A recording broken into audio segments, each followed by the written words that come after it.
Vous sentez cela? Cette oppression dans la poitrine au réveil? Cet esprit qui file à 1000 à l'heure, ressassant le passé et redoutant l'avenir. Ce sentiment que, peu importe vos efforts, quelque chose est toujours sur le point de mal tourner? C'est l'anxiété. Elle est devenue la bande-son de nos vies. Mais si je vous disais que la plupart de ce qu'on nous a enseigné sur l'anxiété est faux? Et si la solution n'était pas de lutter contre elle, mais de la comprendre à un niveau si profond qu'elle perdrait tout simplement son pouvoir sur vous? Il y a plus de 2500 ans, un prince nommé Siddhartha Gautama a découvert un secret. Un secret non pas sur les dieux ou les cieux, mais sur la mécanique de l'esprit humain. Il a découvert l'antidote ultime à la souffrance, et au cœur de cette souffrance, il a trouvé l'anxiété. Dans cette vidéo, nous allons plonger au cœur du secret bouddhiste pour vivre sans anxiété. Ce n'est pas une solution miracle ou une astuce mentale.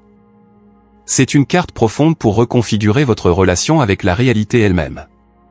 Si vous êtes prêt à cesser de simplement gérer votre anxiété pour commencer à la dissoudre à sa source, faites deux choses dès maintenant, cliquez sur le bouton j'aime pour que plus de gens puissent trouver ce message, et abonnez-vous à cette chaîne. Le voyage que nous commençons aujourd'hui pourrait être le plus important de votre vie. Commençons. Chapitre 1, la nature de l'anxiété, comprendre la première noble vérité, dukkha. Pour le bouddhisme, la première étape pour guérir n'importe quel mal n'est pas de le rejeter, mais de le regarder droit dans les yeux. Avant de pouvoir nous libérer de l'anxiété, nous devons comprendre exactement ce qu'elle est. Et au cœur des enseignements bouddhistes se trouve la première noble vérité, la vérité de la souffrance. En pali, le mot est dukkha. Beaucoup traduisent dukkha simplement par souffrance, mais c'est incomplet. Dukkha est un mot bien plus subtil. Il inclut la souffrance évidente, comme la douleur physique ou la perte d'un être cher. Mais, plus important pour notre discussion, dukkha signifie une insatisfaction fondamentale, une agitation, un sentiment que les choses ne vont pas bien. Cela vous semble familier? L'anxiété est peut-être la forme la plus pure de dukkha que l'être humain moderne expérimente au quotidien. C'est la friction entre la façon dont les choses sont et la façon dont nous désirons désespérément qu'elles soient. Le Bouddha n'a pas annoncé cette vérité pour être pessimiste. Au contraire, c'était un acte de profond optimisme. C'est comme aller chez le médecin. Le médecin doit d'abord donner un diagnostic précis, vous avez une infection. De même, le Bouddha diagnostique la condition humaine, il y a dukkha. Il y a de l'anxiété. Le reconnaître n'est pas un signe d'échec, c'est la première étape, la plus cruciale, vers la guérison. Dans notre société moderne, nous faisons le contraire. Nous essayons de masquer notre anxiété.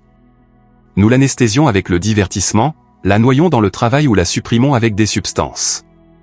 Nous nous disons, je ne devrais pas être anxieux. Les gens qui réussissent ne sont pas anxieux. Les gens spirituels ne sont pas anxieux.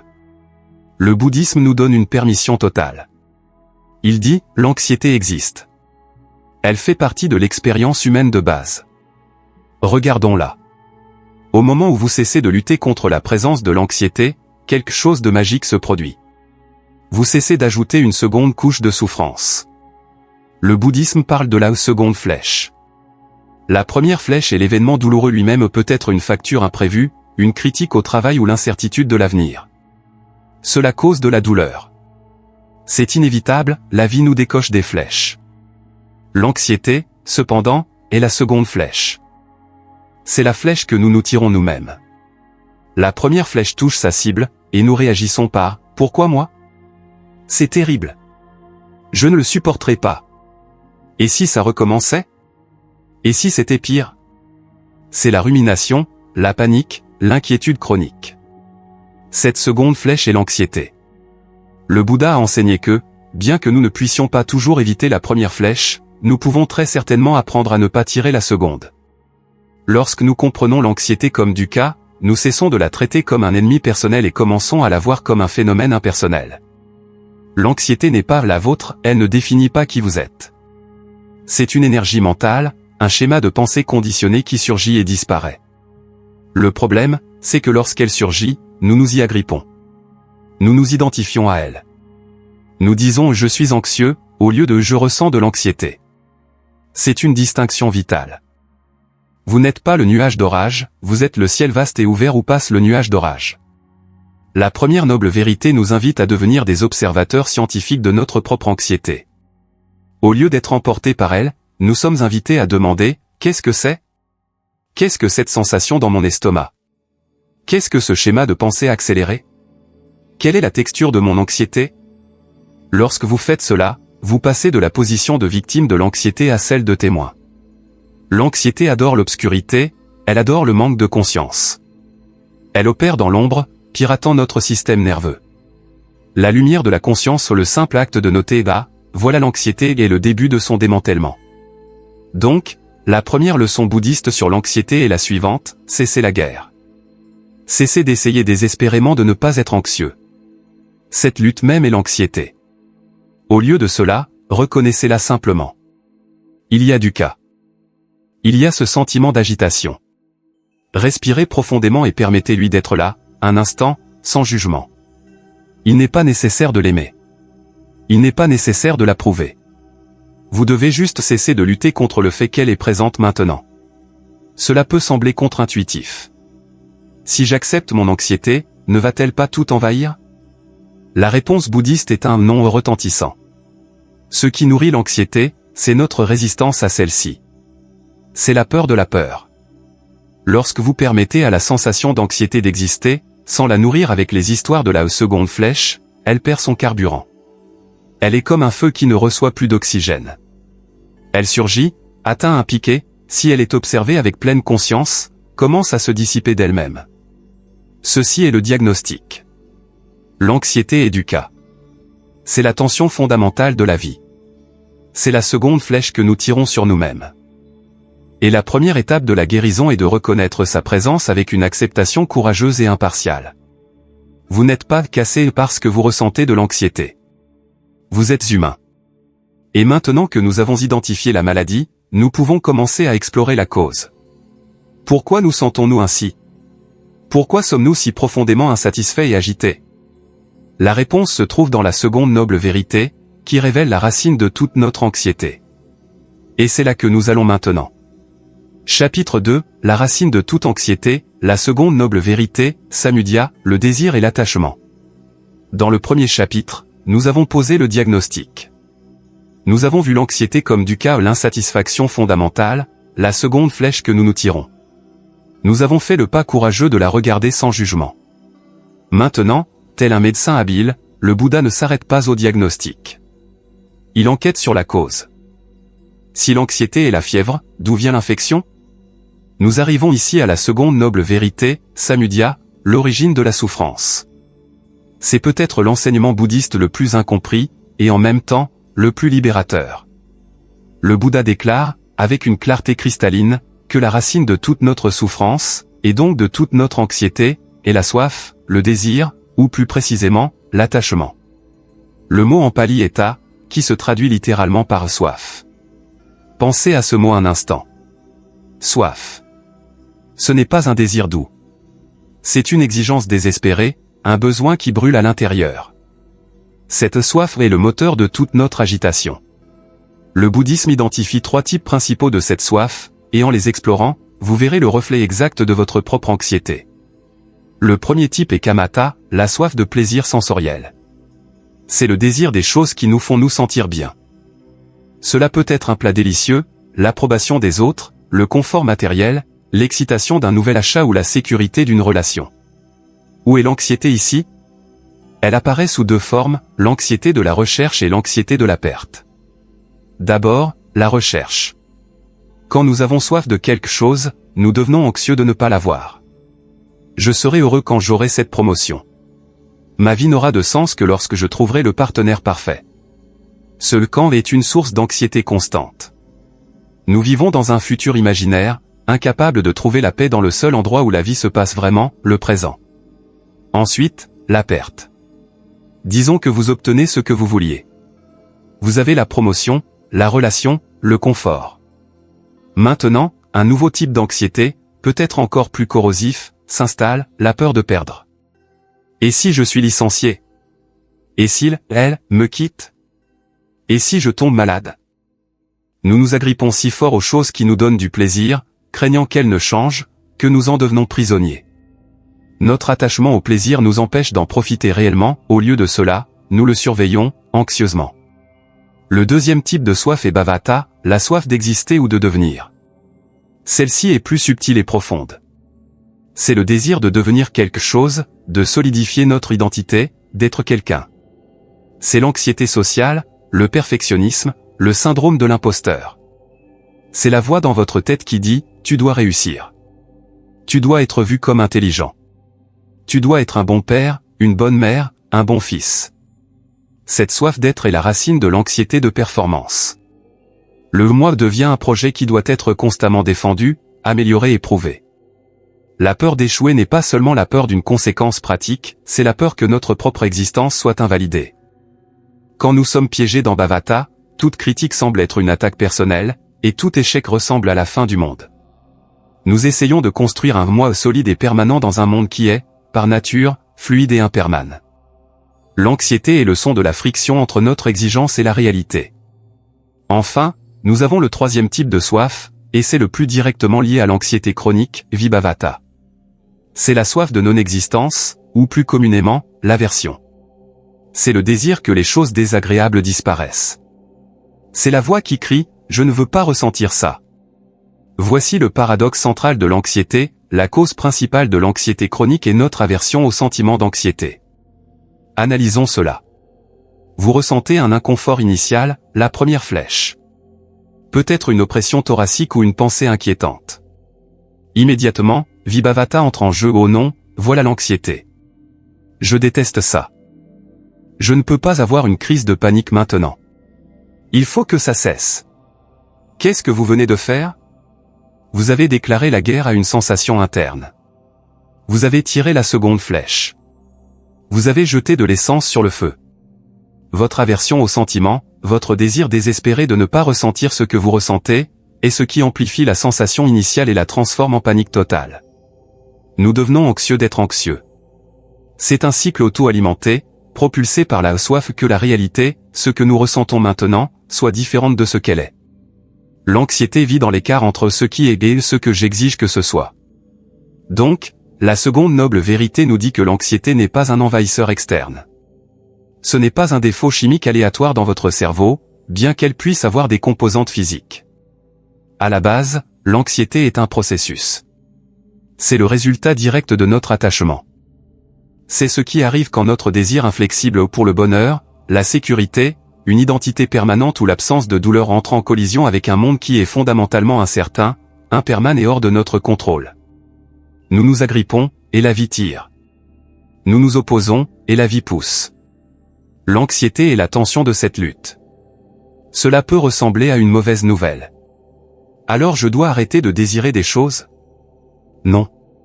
Le bouddhisme ne consiste pas à devenir un robot apathique. Il s'agit de changer la qualité de notre désir, de l'attachement à la préférence.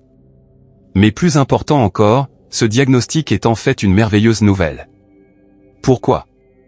Parce que si l'anxiété est causée par un schéma mental conditionné à l'attachement, la soif cela signifie qu'elle n'est pas qui nous sommes. C'est une habitude. Et les habitudes peuvent être comprises, démontées et transformées. Si la cause de l'anxiété est l'attachement, alors la guérison doit résider dans son opposé exact. Cela nous amène directement à la troisième noble vérité. S'il y a une cause à l'anxiété, il doit y avoir aussi une fin à celle-ci. Et c'est cette possibilité libératrice, la cessation de l'anxiété, que nous explorons ensuite. Chapitre 3, la fin de l'anxiété existe, la troisième noble vérité, Nirodha, la cessation. Dans les chapitres précédents, nous avons fait ce que peu d'entre nous osent faire, nous avons regardé notre anxiété en face. D'abord, nous l'avons diagnostiquée comme du cas, l'insatisfaction fondamentale, la seconde flèche que nous nous tirons, la première noble vérité. Ensuite, nous avons enquêté sur sa cause racine, la découvrant dans la soif, l'attachement, le désir inflexible que la réalité soit autre, la seconde noble vérité. À ce stade, il est facile de se sentir un peu exposé. Nous avons identifié la maladie et sa cause. Mais qu'en est-il du remède? Si nous nous arrêtions ici, ce serait un enseignement pessimiste. Mais le Bouddha était un médecin pragmatique, pas un philosophe du désespoir. Et c'est ici que son message devient radicalement optimiste. Nous arrivons à la troisième noble vérité, Nirodha. Ce mot en pali signifie cessation. La cessation de quoi? De la souffrance. De l'anxiété. du cycle de ta qui nous maintient piégés. La troisième noble vérité est la promesse la plus puissante jamais faite à l'humanité. C'est une déclaration simple et profonde, la fin de l'anxiété est possible. Il ne s'agit pas de mieux la gérer, de la réduire un peu ou d'apprendre à vivre avec. Il s'agit de sa cessation totale. Il s'agit de la possibilité d'expérimenter un esprit qui n'est pas en guerre avec lui-même. Un esprit calme, clair et libre. Cet état de cessation est souvent appelé nirvana, ou nibbana en pali. Oubliez tout ce que vous avez entendu sur ce mot. Le nirvana n'est pas un lieu céleste où nous allons après la mort. Ce n'est pas un état d'extase mystique, déconnecté de la vie réelle, où vous flottez sur un nuage. Le bouddhisme est pratique. Nirvana, dans son sens le plus littéral, signifie d'éteindre ou extinction. Qu'est-ce qui est éteint? Le feu. Quel feu? Le feu de l'attachement, le feu de l'aversion et le feu de l'ignorance, les trois racines de ta dont nous avons parlé. Lorsque ces feux sont éteints, ce qui reste n'est pas le néant. Ce qui reste, c'est la paix.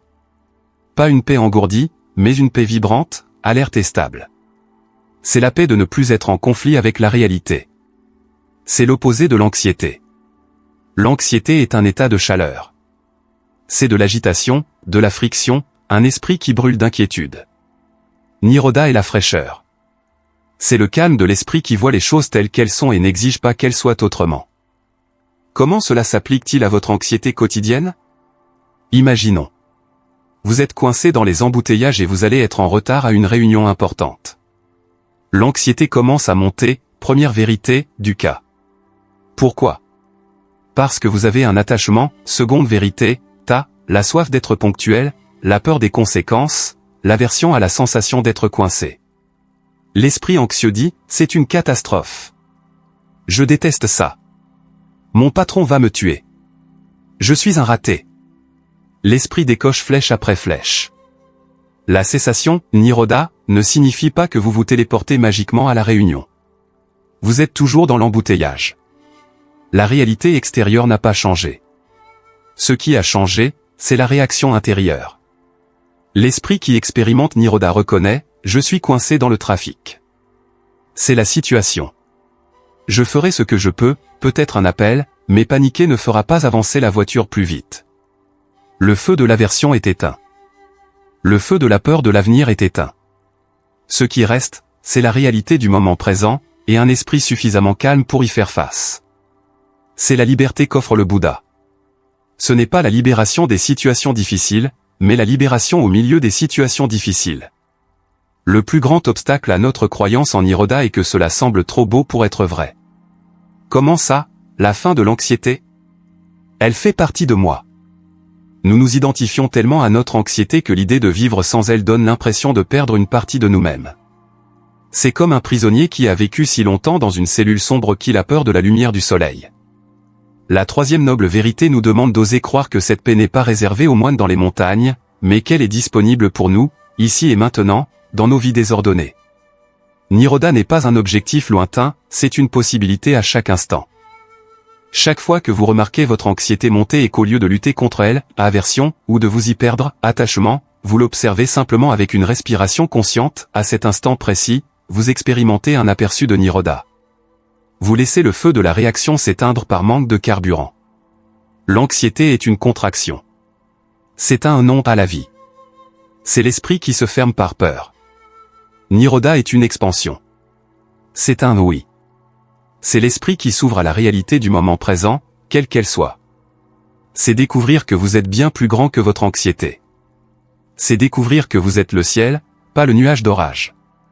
La promesse du bouddhisme n'est pas que votre vie deviendra parfaite. Vous ferez toujours face à des défis. Des gens vous décevront. Les choses se briseront. L'impermanence est toujours la loi de l'univers. La différence est que vous n'aurez plus besoin d'ajouter le tourment de l'anxiété chronique à tout cela. Vous pouvez naviguer sur les vagues de la vie sans vous noyer dans votre propre panique. C'est la promesse. Mais une promesse est inutile sans une méthode. Un médecin qui dit votre maladie a un remède. Niroda, mais n'offre pas de traitement, n'est pas un bon médecin. Le Bouddha ne nous a pas laissé avec la seule promesse. Il nous a donné la carte. Il nous a donné la prescription exacte, étape par étape, pour passer du diagnostic, dukkha, et de la cause, ta, à la guérison, nirodha. Cette carte est la 4e noble vérité. C'est le chemin pratique, le comment faire pour dissoudre l'anxiété dans votre vie quotidienne. C'est le manuel d'instruction pour entraîner votre esprit à la paix.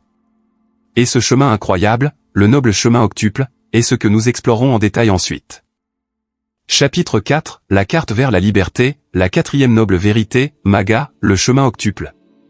Jusqu'à présent, notre voyage a été comme celui d'un patient dans le cabinet du médecin le plus sage qui ait jamais existé. Nous avons diagnostiqué notre condition, l'anxiété et dukkha, une insatisfaction fondamentale, première vérité.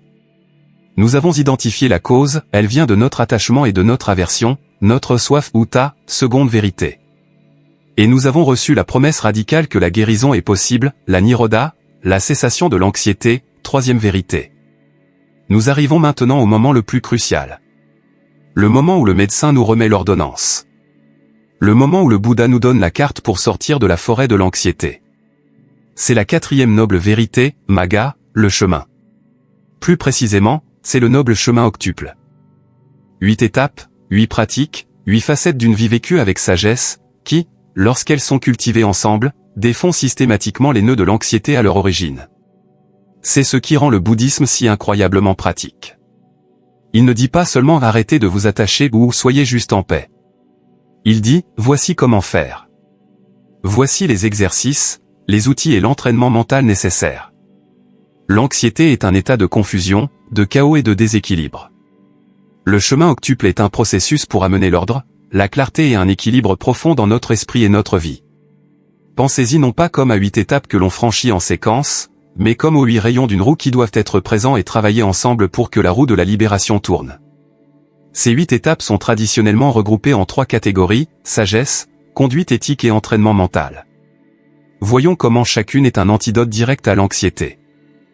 Le premier pilier est la sagesse, pagne, qui commence par la compréhension juste, ou vision juste. L'anxiété prospère dans l'ignorance. Elle prospère sur notre vision déformée de la réalité. La compréhension juste est l'antidote. C'est l'effort de voir les choses telles qu'elles sont réellement, non pas comme notre esprit anxieux les dépeint. C'est comprendre l'impermanence que tout change. C'est comprendre la nature de dukkha et sa cause, ta exactement ce que nous faisons maintenant.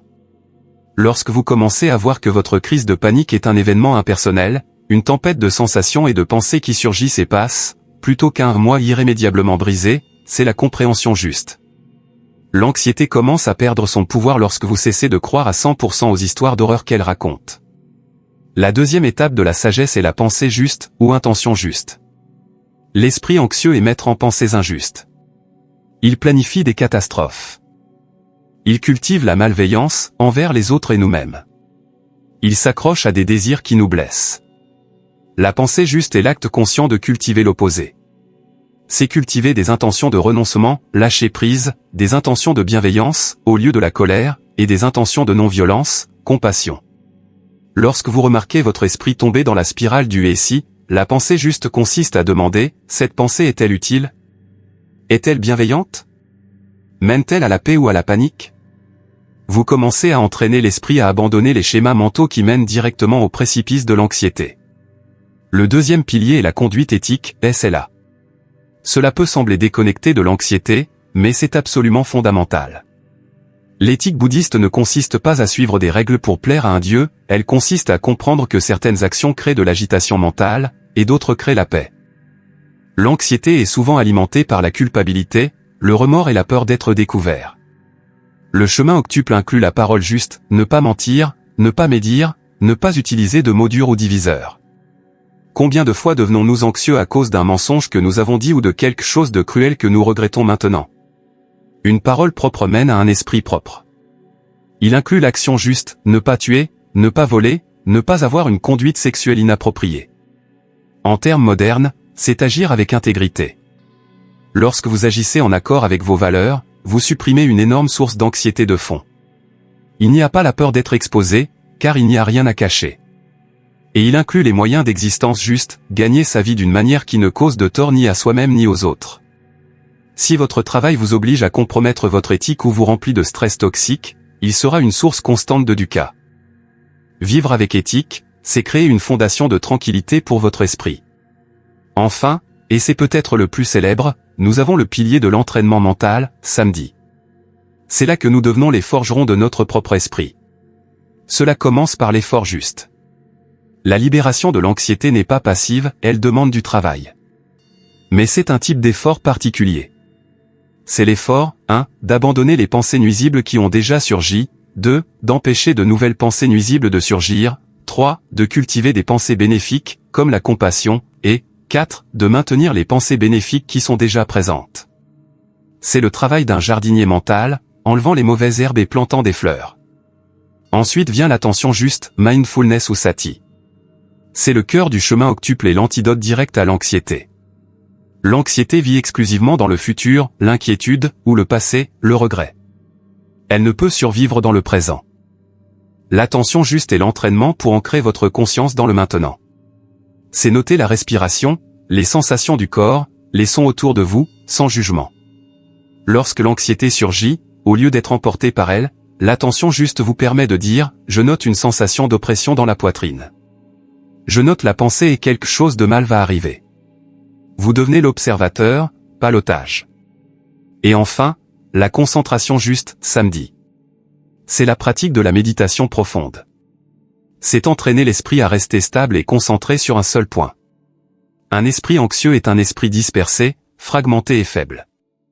Un esprit concentré est unifié, stable et fort. Par la méditation, vous développez une base mentale si solide que les tempêtes d'anxiété peuvent venir, mais elles ne peuvent plus vous renverser. C'est le noble chemin octuple. Ce n'est pas un dogme, mais un ensemble d'outils. C'est une invitation à expérimenter par vous-même. En pratiquant la compréhension juste, la conduite juste et l'entraînement mental juste, vous ne luttez pas contre l'anxiété. Vous asséchez systématiquement le marécage où elle pousse. Vous changez les conditions de votre esprit pour que la paix ne soit pas une visiteuse occasionnelle, mais votre état naturel. Chapitre 5, le pouvoir de l'impermanence, Anicca, pourquoi lutter contre le changement génère de l'anxiété. Dans le chapitre précédent, nous avons déplié la carte du Bouddha pour la libération, le noble chemin octuple. Nous avons vu qu'il s'agit d'un système complet de sagesse, d'éthique et d'entraînement mental. Maintenant, approfondissons le premier pilier de ce chemin, la sagesse, et explorons le concept le plus fondamental et peut-être le plus difficile à accepter de tout le bouddhisme, Anicca. Anicca est le mot en pali pour l'impermanence. C'est la loi universelle du changement. L'enseignement est simple, tout ce qui est composé finit par se décomposer. Tout ce qui surgit finit par cesser. Rien ne dure éternellement. Aucune joie, aucune douleur, aucun nuage dans le ciel, aucun empire, aucune pensée, aucune sensation. Pas même ce corps ou ce moi que nous semblons habiter. Maintenant, quelle est la première réaction que nous avons face à cette idée? Si nous sommes honnêtes, c'est la peur. Et qu'est-ce que la peur, sinon le nom le plus courant de l'anxiété? Nous découvrons ici l'une des plus grandes sources de notre anxiété chronique, nous menons une guerre perdue contre l'impermanence. L'anxiété est ce qui se produit lorsque nous essayons désespérément de saisir ce qui est, par nature, insaisissable. Voyons comment cela fonctionne. Le bouddhisme dit que nous souffrons non pas à cause du changement lui-même, mais à cause de notre attachement aux choses qui changent. Nous essayons de construire des châteaux de sable permanents au bord d'un océan qui monte et descend. Premièrement, nous nous attachons aux bonnes choses. Vous vivez un moment de bonheur parfait, un succès au travail, une relation merveilleuse. Le bonheur surgit. Mais presque immédiatement, notre attachement, le tas dont nous avons parlé, entre en jeu. Et avec lui, l'anxiété. Il faut que ça dure pour toujours. Et si je perds cela?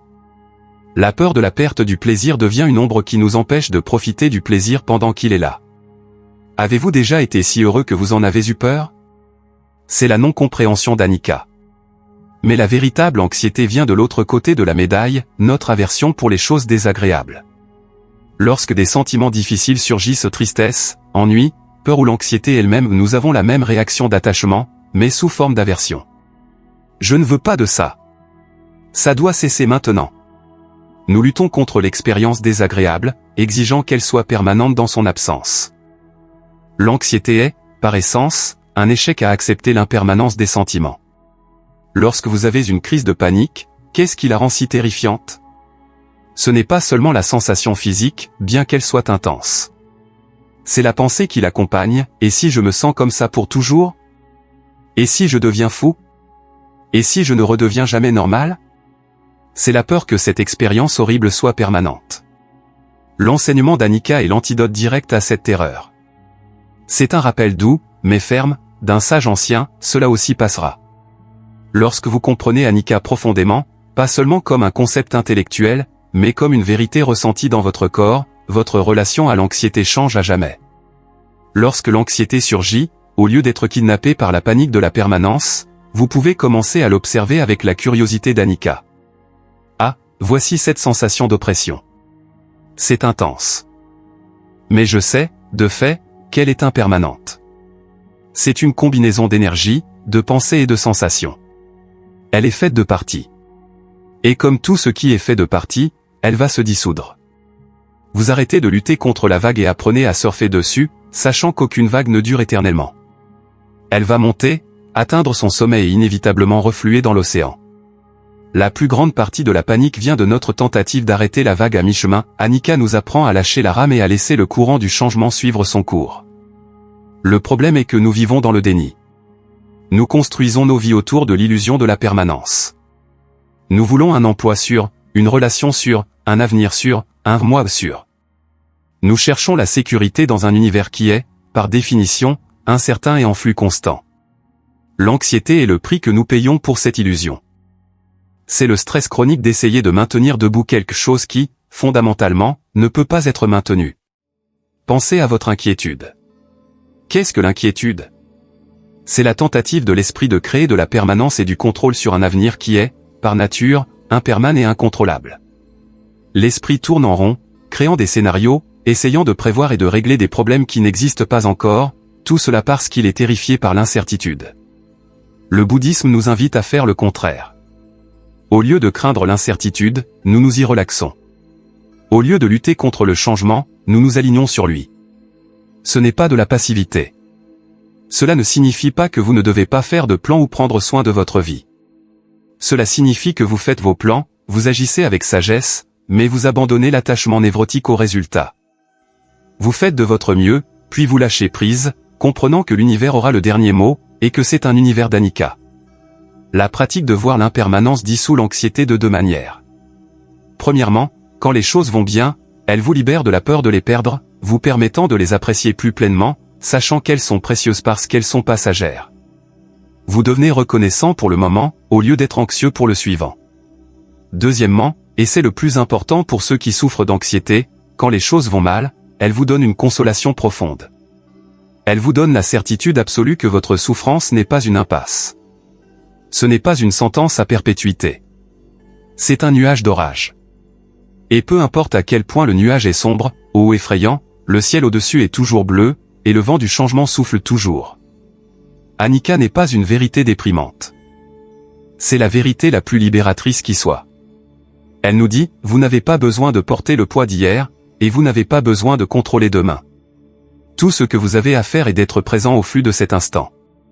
Parce que cet instant est tout ce qui existe, et lui aussi, dans toute sa gloire ou sa douleur, est déjà en train de passer. Pause dans la narration. Nous sommes exactement à mi-chemin de notre voyage, plongeant au cœur des enseignements qui ont le pouvoir de dissoudre l'anxiété à sa racine. Ce que vous avez appris jusqu'à présent sur Dukkha, l'attachement et l'impermanence sont déjà des graines puissantes. Si ce contenu résonne en vous, si vous entrevoyez une nouvelle possibilité de paix, veuillez cliquer sur le bouton j'aime dès maintenant. Votre like aide YouTube à comprendre que ce message est précieux et le montrera à plus de personnes piégées dans le cycle de l'anxiété. Et si vous ne l'avez pas encore fait, cliquez sur s'abonner et activez la cloche. Dans les prochains chapitres, nous aborderons les outils les plus pratiques du bouddhisme, y compris le concept de non-soi et le pouvoir de la pleine conscience. Vous ne voudrez pas manquer le reste de cette carte. Merci pour votre soutien, et continuons. Chapitre 6, l'antidote du moi, le concept de non-soi, anatta, et comment il dissout la peur.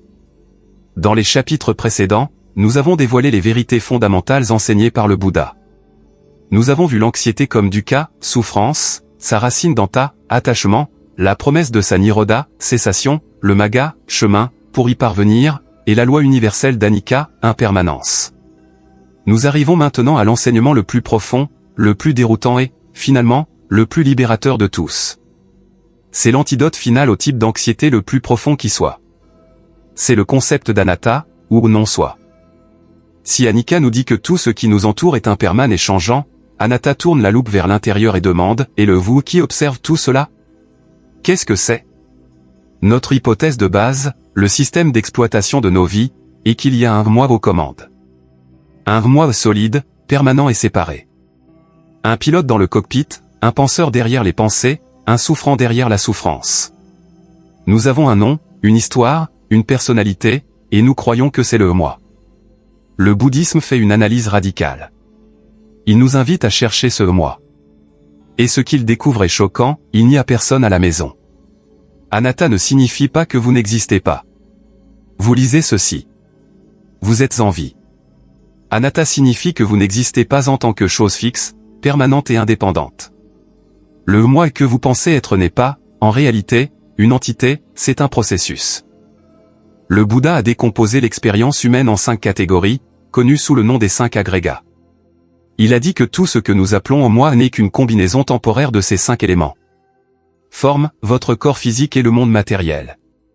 Sensation, les sentiments de plaisir, de douleur ou de neutralité. Perception, la reconnaissance et l'étiquetage. C'est une chaise, c'est un son. Formation mentale, nos pensées, humeurs, opinions, préjugés, volonté et, oui, notre anxiété. Conscience, la capacité même de savoir ou d'être conscient, qui surgit au contact des sens. Le Bouddha nous invite à regarder chacun d'eux et à demander, est-ce un moi permanent? Le corps? Évidemment non, il change à chaque seconde et un jour faillira. Nos sensations? Elles changent plus vite que le vent. Nos perceptions? Elles changent en fonction de notre humeur. Nos pensées? Essayez de vous accrocher à une pensée pendant plus d'1 minute. La conscience elle-même? Elle va et vient, elle n'est pas présente dans le sommeil profond. Le moi est comme un mirage. De loin, il semble solide. Mais quand vous vous approchez pour le saisir, ce n'est qu'une collection de processus interdépendants en constant changement. Maintenant, pourquoi est-ce l'antidote à l'anxiété? Pensez-y, qui est anxieux? Nous disons, je suis anxieux. Nous nous identifions à l'anxiété. Nous la rendons personnelle. Mon anxiété. Mon trouble panique. Ma dépression. Au moment où nous personnalisons l'anxiété, nous la rendons 1000 fois plus lourde. Ce n'est plus seulement une sensation désagréable, la première flèche, c'est une déclaration sur qui nous sommes. Je suis une personne anxieuse. Je suis faible. Je suis brisé. C'est la deuxième, la troisième et la quatrième flèche. L'enseignement d'Anatta défait cette identification. S'il n'y a pas de moi solide pour être anxieux, alors qu'est-ce que l'anxiété? L'anxiété est juste de l'anxiété. C'est une formation mentale. C'est une énergie qui surgit dans le corps, forme, qui est ressentie, sensation, qui est étiquetée, perception, et qui est pensée, formation mentale. C'est un événement impersonnel, comme un orage ou un changement de pression atmosphérique. Lorsque vous êtes pris dans une crise de panique, la sensation la plus effrayante est celle de la perte de contrôle. Le moi sent qu'il est menacé d'annihilation. Le moi lutte désespérément pour garder le contrôle, et la panique est le son de cette lutte. Anatta nous dit, le moi que tu essaies de défendre n'a jamais été aux commandes, pour commencer. Ce n'est même pas une entité solide. C'est un concept. Imaginez que vous essayez de protéger un précieux bonhomme de neige pendant une tempête de neige, mort d'anxiété à l'idée qu'il fonde. Anatta est la réalisation que le bonhomme de neige est fait de la tempête de neige elle-même. Il n'y a rien de séparé à protéger. Lorsque l'anxiété surgit, la pratique d'Anatta est d'observer et de dépersonnaliser. Au lieu de « je suis si anxieux », l'esprit entraîné note « ah, il y a une forte sensation d'anxiété présente ». Le corps est tendu. Des pensées de peur surgissent. Vous voyez la différence? Vous passez de la position de victime à celle d'observateur. Vous n'êtes plus au centre de l'ouragan, vous êtes sur le bord, le regardant tourner. L'anxiété perd sa cible principale, le moi. Presque toute notre anxiété est égocentrée. L'anxiété sociale est la peur de ce à quoi je ressemble aux yeux des autres. Le perfectionnisme est la peur que le moi soit jugé inadéquat. L'inquiétude pour l'avenir est la peur de ce qui arrivera au moi. La peur de la mort est la peur de la fin du moi. L'enseignement d'Anatta n'est pas une idée intellectuelle froide, c'est un acte de profonde compassion. Il nous libère du fardeau impossible de devoir défendre, prouver et préserver un moi qui est, en fin de compte, une illusion. L'ironie est que, lorsque nous lâchons le besoin d'être un moi solide, ce qui reste n'est pas le néant. Ce qui reste, c'est la vie telle qu'elle est.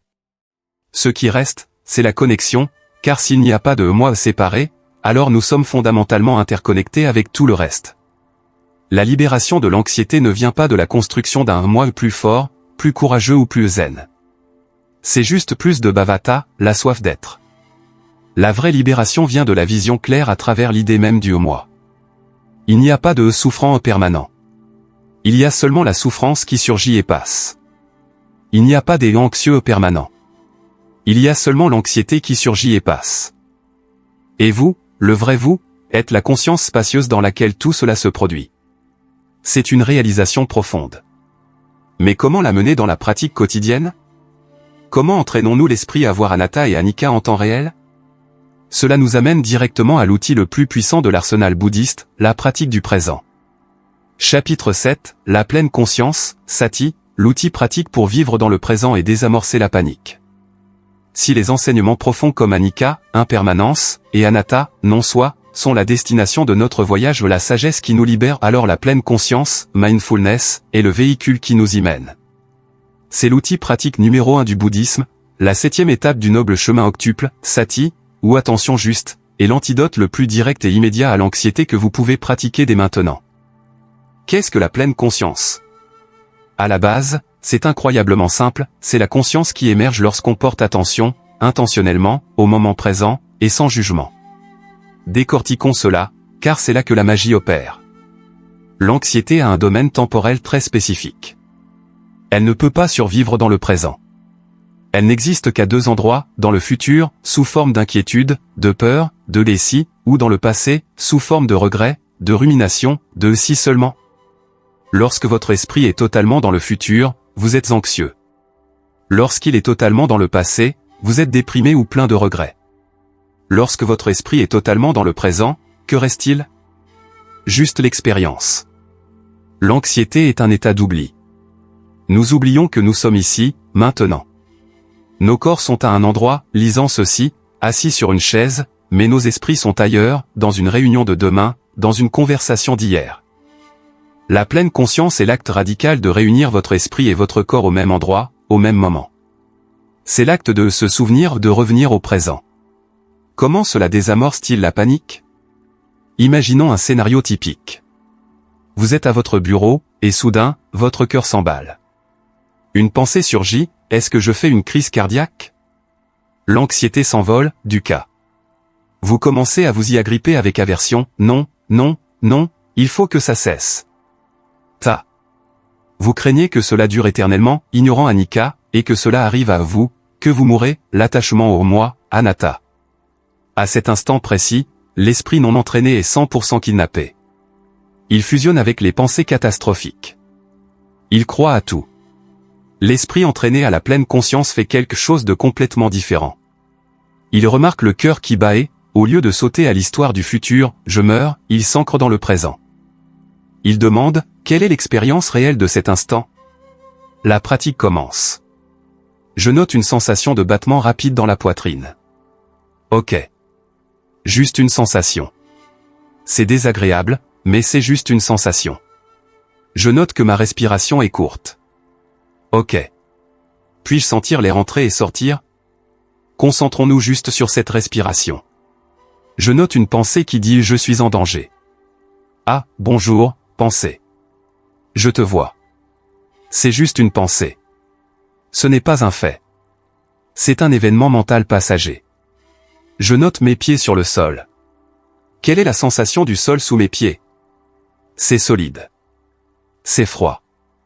Que s'est-il passé ici? Au lieu d'être l'acteur dans le film d'horreur créé par votre esprit, vous êtes devenu le public qui regarde le film. Vous avez créé de l'espace. Vous avez dépersonnalisé l'expérience. Vous l'avez ramené du futur imaginaire à la réalité sensorielle du présent. L'anxiété est comme un vampire.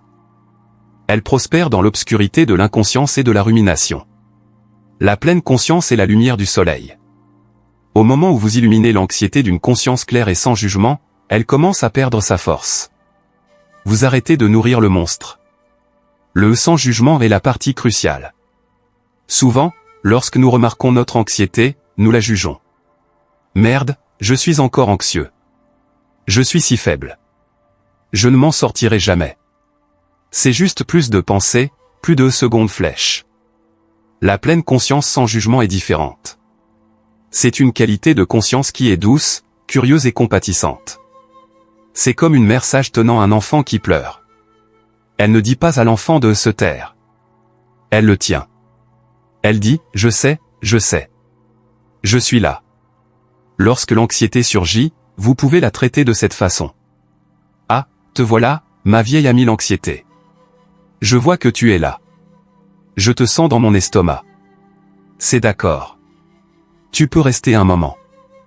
Je vais juste respirer avec toi. » C'est le paradoxe suprême de la guérison, ce à quoi vous résistez, persiste. Ce que vous acceptez avec pleine conscience, se transforme. L'anxiété est une énergie contractée. La pleine conscience est une énergie expansive. C'est s'ouvrir à l'expérience du moment, au lieu de se fermer contre elle. La pratique n'a pas besoin d'être compliquée. Elle commence par la respiration. La respiration est votre ancre constante dans le présent. Vous ne pouvez pas respirer demain.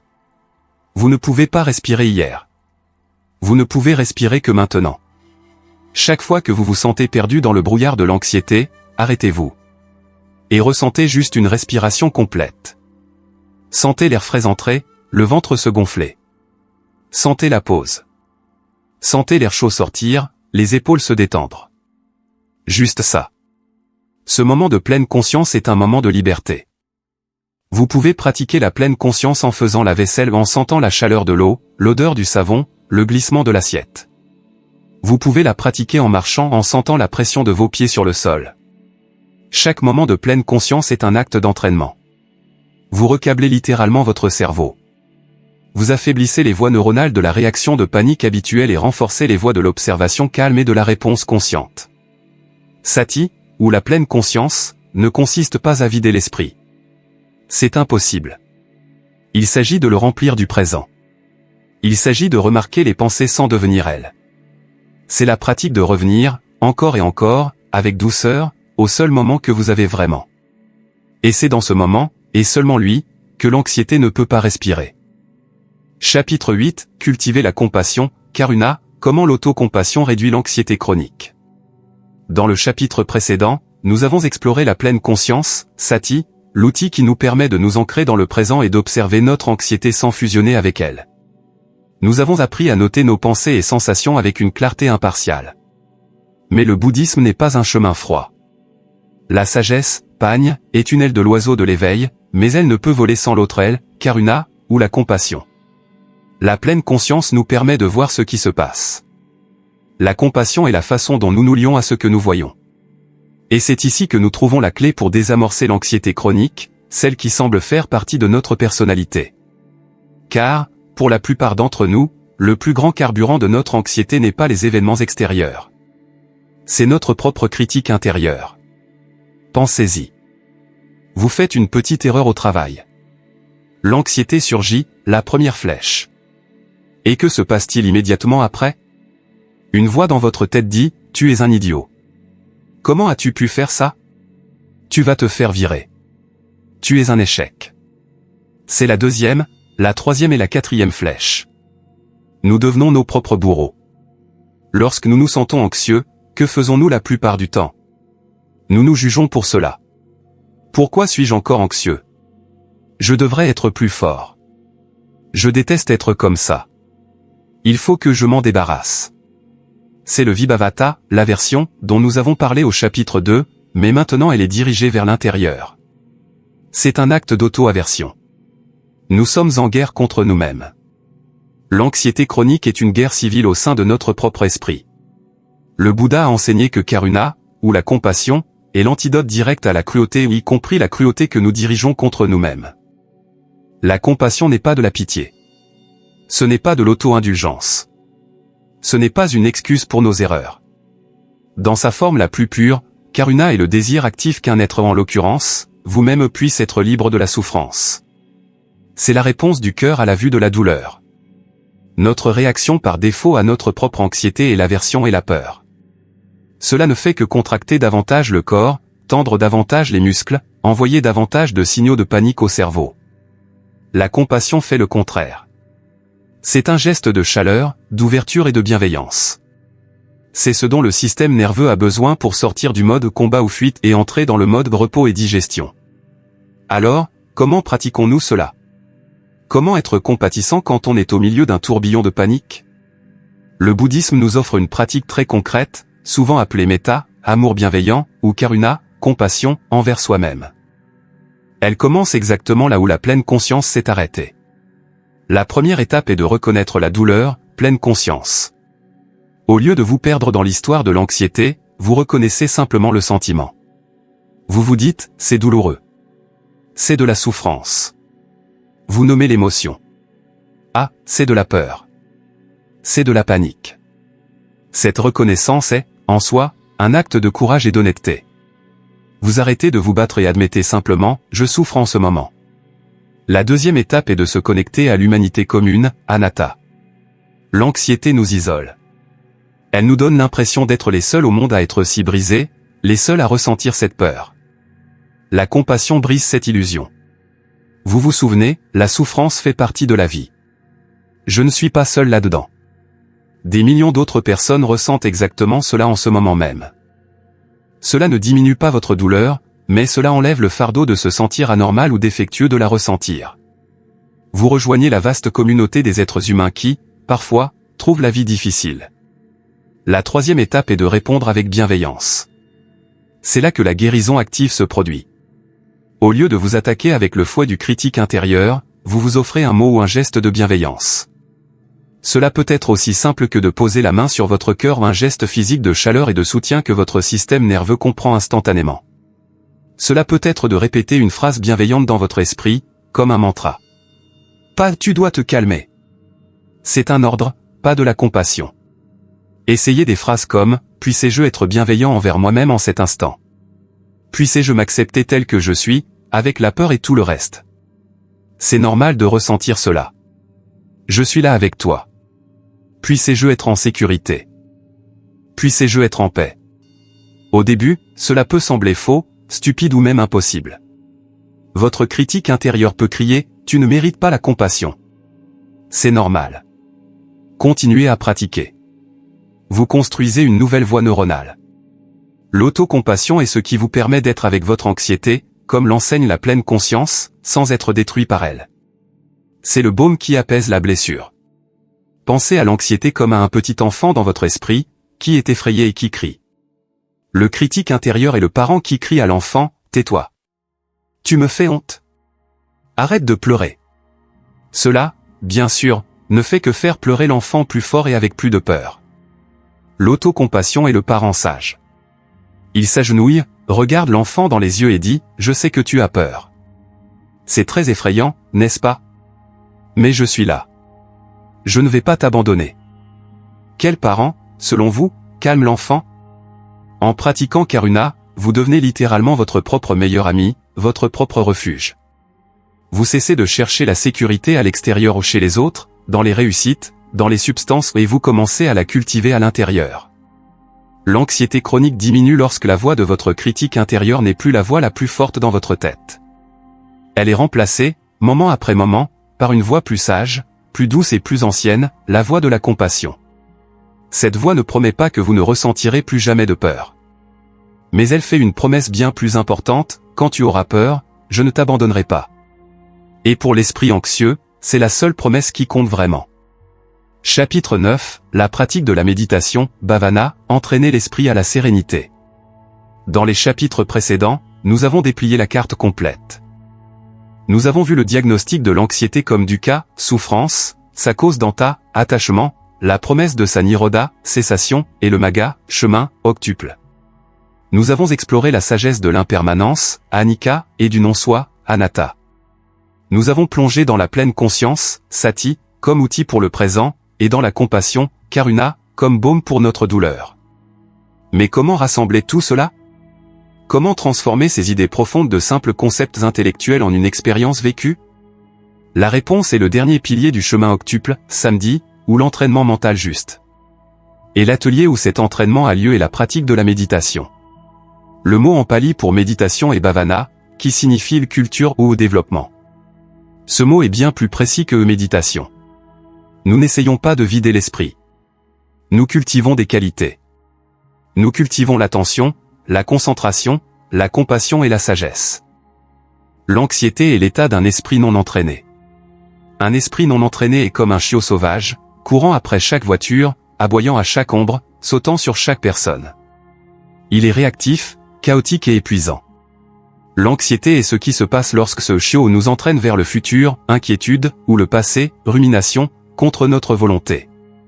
La méditation, bhavana, est le processus pour entraîner doucement ce chiot. Non pas avec un fouet, mais avec patience et constance.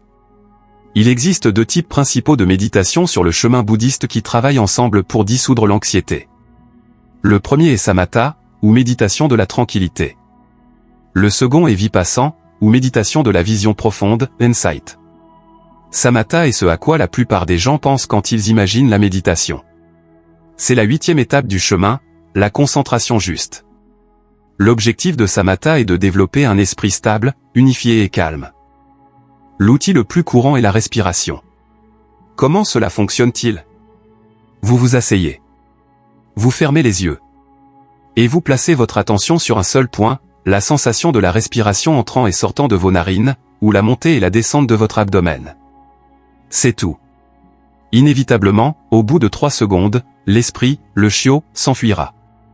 Il courra après une pensée sur le dîner, une inquiétude sur le travail, un souvenir d'hier. C'est le moment le plus important de la méditation. Quand vous remarquez que l'esprit s'est distrait. À ce moment, vous avez le choix. L'esprit non entraîné, le critique intérieur, dira « Je suis nul à ça. Je ne peux même pas me concentrer 3 secondes. » L'esprit entraîné à bhavana fait quelque chose de radicalement doux.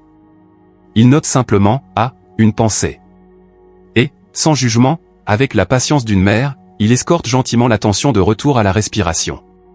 C'est tout. L'exercice de la méditation n'est pas de rester parfaitement concentré sur la respiration. L'exercice est le retour. Chaque fois que vous vous distrayez et que vous revenez à la respiration, vous faites une répétition à la salle de sport de l'esprit. Vous renforcez le muscle de l'attention. Vous affaiblissez l'habitude de la rumination anxieuse. Qu'est-ce que cela a à voir avec l'anxiété? Tout. Un esprit entraîné à samatha est un esprit qui ne peut pas être facilement kidnappé. Lorsque la vague de panique commencera à monter, au lieu d'être instantanément emporté par elle, vous aurez la capacité de dire « Je vois cela. Mais je choisis de ne pas y aller. Je choisis de rester avec ma respiration. » Vous développez une ancre intérieure. Samatha construit la stabilité. Mais la stabilité ne suffit pas. Nous avons besoin de sagesse. C'est là qu'intervient vipassana, ou méditation de la vision profonde. Vipassana signifie voir clairement. C'est la 7e étape du chemin, l'attention juste. Tandis que samatha rétrécit la concentration sur un seul point pour construire la stabilité, vipassana ouvre la concentration pour observer tout ce qui surgit et passe. Vous utilisez la stabilité que vous avez construite pour enquêter sur la réalité du moment présent, exactement telle qu'elle est. Vous vous asseyez et observez simplement. Vous notez les sons dans la pièce, sans les juger. Vous notez les sensations dans le corps, un picotement ici, une tension là. Et, de manière cruciale, vous notez vos pensées et émotions. Lorsque l'anxiété surgit pendant la méditation, vous ne la repoussez pas. Vous ne la fuyez pas. Vous tournez votre attention curieuse vers elle. Qu'est-ce que c'est, l'anxiété? Vous l'examinez. Où est-ce que je la ressens dans mon corps? Est-ce une oppression dans la poitrine? Une chaleur au visage? Vous l'observez avec la précision d'un scientifique. Et puis, vous regardez. Vous observez simplement l'oppression. Et que découvrez-vous? Vous découvrez anicca, l'impermanence, en temps réel. Vous voyez que la sensation n'est pas solide. Elle vibre, elle change, elle s'intensifie, elle diminue. Vous voyez que les pensées anxieuses ne sont que des pensées où elles surgissent de nulle part et disparaissent dans le néant, comme des bulles. vous voyez anatta, le non-soi, il n'y a pas de moi solide qui est anxieux, il y a juste le processus de l'anxiété qui surgit et passe. En faisant cela, jour après jour, vous déconditionnez la panique. La panique est l'habitude de réagir aux premiers signes d'anxiété avec plus de peur. Vipassant est la culture de l'habitude de réagir à l'anxiété avec une curiosité calme. Vous vous prouvez à vous-même, à un niveau cellulaire profond, que vous pouvez tolérer l'anxiété. Qu'elle ne vous tuera pas. Qu'elle n'est qu'une tempête d'énergie passagère. Et en prouvant cela, l'anxiété perd son pouvoir sur vous. La peur de la peur commence à mourir. La méditation n'est pas une forme d'évasion de la vie. C'est une façon de s'y plonger. Il ne s'agit pas de créer un état de transe heureuse. Il s'agit de créer un esprit qui peut être présent, calme et sage, peu importe ce que la vie lui envoie. Le Bouddha n'a pas enseigné la méditation pour que vous puissiez l'éviter ou avoir des expériences mystiques. Il l'a enseigné comme l'outil le plus pratique pour mettre fin à la souffrance. L'anxiété est une habitude mentale. Bhavana est le processus systématique de construction de nouvelles habitudes mentales, l'habitude de la stabilité, l'habitude de la clarté et l'habitude de la paix. Chapitre 10, la vie sans anxiété, ce qu'est la vraie paix, upekkha, équanimité. Nous avons parcouru un long chemin. Nous avons commencé dans le sous-sol sombre et étroit de l'anxiété, la diagnostiquant comme dukkha, l'insatisfaction fondamentale. Nous sommes descendus plus profondément pour trouver sa racine, le ta, notre attachement et notre aversion incessant. Nous avons vu la lumière de la promesse que la cessation, nirodha, est possible. Nous avons reçu la carte, le chemin octuple, et avons appris à utiliser ces outils les plus puissants, la sagesse de l'impermanence, anicca, et du non-soi, anatta, le pouvoir d'ancrage de la pleine conscience, sati, le baume curatif de la compassion, karuna, et le terrain d'entraînement de bhavana, méditation. Maintenant, nous sommes au sommet de la montagne. Ayant fait le voyage, que voyons-nous? À quoi ressemble la vue depuis un esprit qui s'est libéré de l'emprise de l'anxiété? Beaucoup d'entre nous imaginent qu'une vie sans anxiété est une vie de bonheur et d'euphorie constant, un état d'extase sans fin. Mais le bouddhisme nous offre quelque chose de bien plus profond, plus stable et plus vrai. Le fruit final du chemin n'est pas l'extase, c'est l'équanimité. Le mot en pali est upekkha. C'est l'une des 4 demeures divines ou brahmavihara, avec l'amour bienveillant, metta, la compassion, karuna, et la joie sympathique, mudita. Upekkha est l'état d'équilibre mental parfait, la paix inébranlable. Il est crucial de comprendre ce que l'équanimité n'est pas. Ce n'est pas de l'indifférence froide. L'indifférence c'est le je m'en fiche. L'équanimité c'est le je me soucie profondément, mais ma paix n'est pas conditionnée par le résultat. Ce n'est pas de l'apathie. L'apathie est une déconnexion engourdie. L'équanimité est une connexion profondément consciente, mais stable. L'équanimité est ce qui reste quand on voit la réalité avec une clarté parfaite. C'est la fusion de la sagesse, anicca et anatta, avec le cœur, karuna. Le Bouddha a dit que, dans nos vies, nous sommes constamment soufflés par les 8 vents mondains. Ce sont 4 paires d'opposés, plaisir et douleur, gain et perte, louange et blâme, renommée et obscurité. L'esprit anxieux est un voilier sans gouvernail au milieu de ces vents. Quand le vent de la louange souffle, nous sommes euphoriques. Quand le vent du blâme souffle, nous sommes plongés dans le désespoir. Quand nous avons un gain, nous devenons anxieux à l'idée de la perte. Notre paix intérieure est totalement à la merci des conditions extérieures. Nous sommes une marionnette, et les fils sont le gain et la perte, la louange et le blâme. Upekkha, l'équanimité, est l'acte de construire un gouvernail profond et lourd.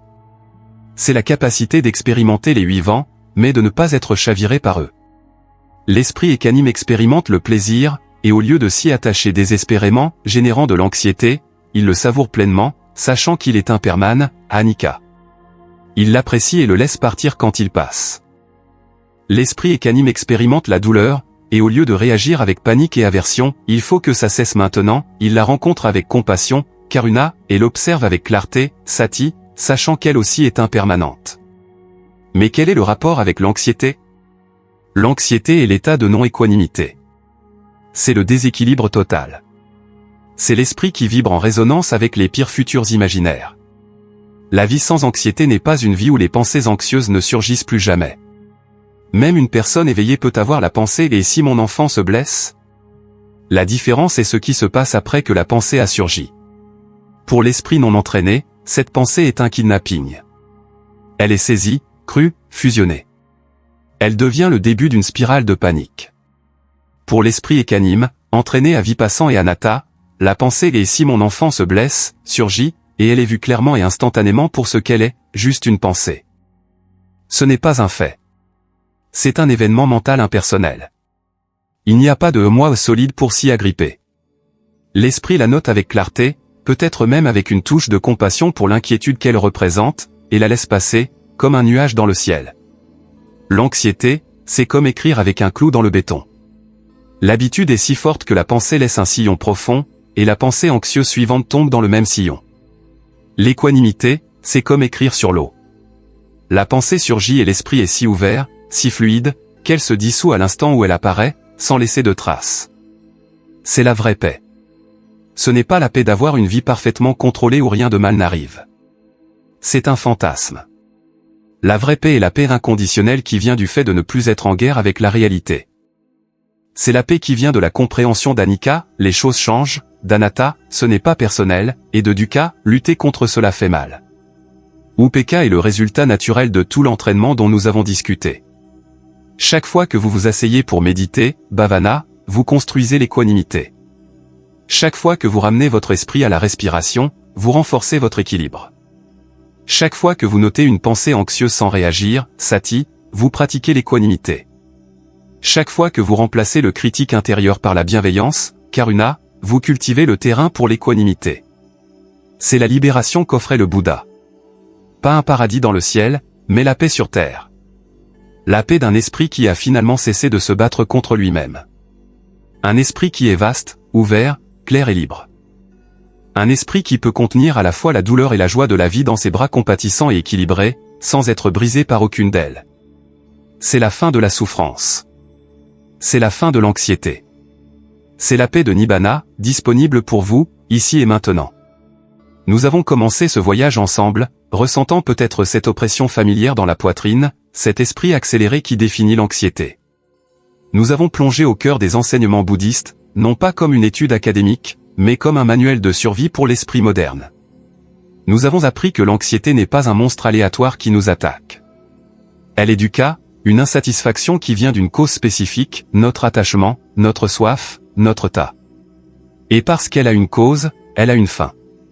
Le secret bouddhiste pour vivre sans anxiété n'est pas de trouver une technique magique pour la bannir à jamais. Le secret est de changer radicalement notre relation avec elle. C'est d'arrêter la guerre. C'est de comprendre que les pensées anxieuses sont impermanentes, anicca. C'est de comprendre qu'elles ne sont pas qui vous êtes, anatta. C'est d'apprendre à s'ancrer dans le seul endroit où l'anxiété ne peut pas respirer, le présent, sati. C'est d'apprendre à se traiter avec la bienveillance d'un ami cher lorsque l'on souffre, karuna. Et c'est d'entraîner son esprit, jour après jour, pour qu'il devienne un océan d'équanimité, upekkha, où les vagues de l'anxiété peuvent surgir, mais ne peuvent plus vous renverser. C'est un chemin, pas une destination. C'est une pratique de toute une vie. Soyez doux avec vous-même. Chaque respiration consciente est une victoire. Chaque moment d'autocompassion est une guérison. Vous avez la carte. Vous avez les outils. Le pouvoir de dissoudre votre anxiété n'est pas à l'extérieur de vous. Il est, et a toujours été, juste ici à l'intérieur. Si vous avez trouvé de la valeur dans cette vidéo, si ce message a touché votre cœur et vous a donné de l'espoir ou de la clarté, s'il vous plaît, aidez ce message à atteindre les autres. Cliquez sur le bouton j'aime dès maintenant, c'est le moyen le plus simple de soutenir notre travail. Pour continuer à approfondir votre pratique et à transformer votre esprit, abonnez-vous à la chaîne et cliquez sur la cloche pour ne pas manquer nos futurs enseignements.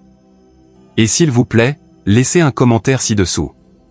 Quelle a été la leçon la plus importante que vous avez retenue de ce voyage aujourd'hui?